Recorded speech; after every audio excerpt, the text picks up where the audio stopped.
I'm Angela Scappatura for Canadian HR Reporter TV. Today our guest is Gayle Fisher. She's the Chief Human Resources Officer for the Ontario Securities Commission. She spoke with us about building solid relationships with labour and how those connections affect business. So tell me about how developing these relationships affect business. I think that, the economy and what businesses have gone through over the last couple of years have shown that notwithstanding all the great planning and the kind of negotiating and the sort of forward thinking that both sides will likely try to do and predict, things can very quickly change. And I think where you've developed those relationships and the trust and credibility will hold you in such good stead for exactly these times, because these are the times you should be able to go to your business, your labor partners, and say, here's what's happened, here's what we need to work on, and we need your help. And I think if you build up the trust and credibility, you can have that dialogue. If you're already miles apart, you're in big trouble, because there's no way to bridge that at that point. Will they trust you when you say, have you said that too many times before? All of those pieces. So I think that's where, if anything, we've seen is the need for businesses to be nimble and to be able to react quickly and respond to changing economic conditions. And I think the way to do that is with your labor relations partners and have them at the table and try and work through issues together. So you talked a lot about the importance of building trust.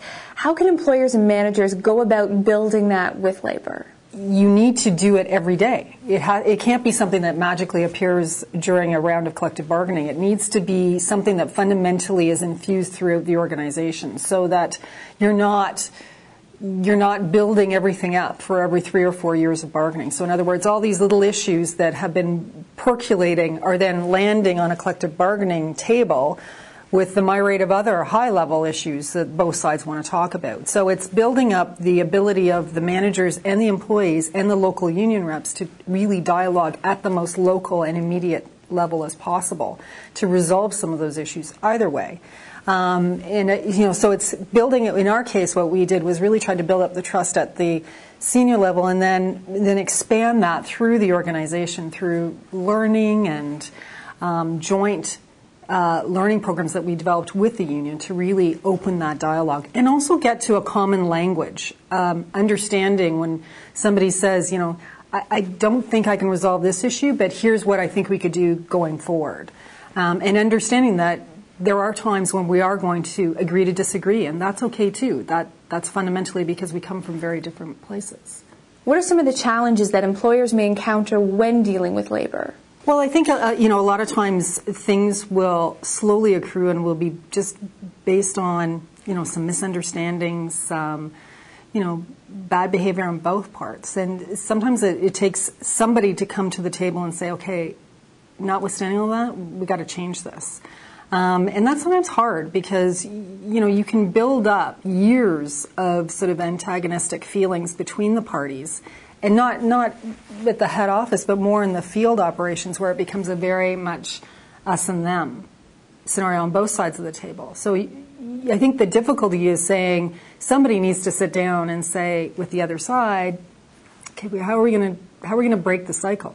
And somebody's got to have the willingness to try and put themselves out there and take that risk, which is uncomfortable. People don't like it. It's often easier to follow the pattern of behavior, even if it was a bad pattern of behavior. It's like, very much dealing with my child. I mean, it's sometimes easier to deal with what you know rather than try to put yourself at risk and try something different.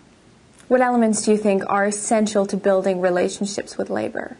I think there's an approachability factor that's really important. I think there's a need to be able to have dialogues and continuing dialogues, even when you know that you're likely not going to agree. So I've just mentioned, for instance, that, a union and an employer will always approach things from very different perspectives, and that's what they should be doing. The key is to try and find some overlapping ground. And if you're not talking, you're not going to find that. So it's also the ability to be approachable, to be open to those dialogues and continuing that dialogue, even when you think, I'm not sure we're going to find that. Because the minute you walk away and stop talking, that's when you absolutely know you're not going to find the common piece. So it's the approachability, the ability to dialogue, communicate, and the trust and credibility that we've talked about.